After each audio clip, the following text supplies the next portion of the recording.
dad passed away 6 months ago and I just found his disturbing deathbed confession. I want to tell my sister, but it would break her heart.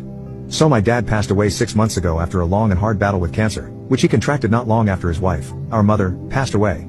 Seeing him after our mother passed away was hard. It was almost like his life lost all meaning. That's what makes this confession all the more shocking and heartbreaking. You see, my father and my mother had this undying love that I feel every person in the world should experience and enjoy, because no matter how old they got, they cuddled, they kissed, they held hands and went on romantic getaways, somehow seeming to never lose that spark for each other. I remember as a kid my father surprising my mother with flowers often, buying her chocolates and little gifts randomly, making her handmade drawings. He literally learned origami so he could make swans for her as they were her favorite animal, and each birthday would give her a swan colored indifferently until he had a color beginning with every letter of her full name. My sister noticed this more. While I thought it was cute that our parents were couple goals, my sister admired it more than anything. She would talk about it so much, tell her friends how amazing our parents' relationship was, and would always say that unless she meets a man who treats her how dad treats mom, she doesn't want it.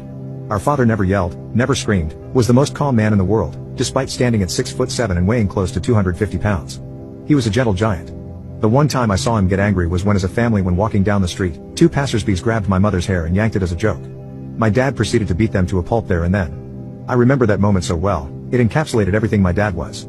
The most tender and loving man, but one who would always defend his wife. So, onto the letter. I was cleaning out my dad's attic recently when I stumbled upon a letter. I opened it as I was curious, and when I read it my world shattered. The gist of the letter read, "Dear whoever finds this. Most likely my son or daughter. I'm sure you miss me and miss your mother, and I missed her dearly too in the dying parts of my life. I wanted to hold her one more time. I'm sure you have had this perception that my wife and I's marriage was filled with never-ending love, and love so true that it could never be disputed. I'm sorry, but that is not the whole truth. You see, when I met my wife, she did not catch my eye in the slightest. But I caught hers. I got to know her over time and we hung out sometimes.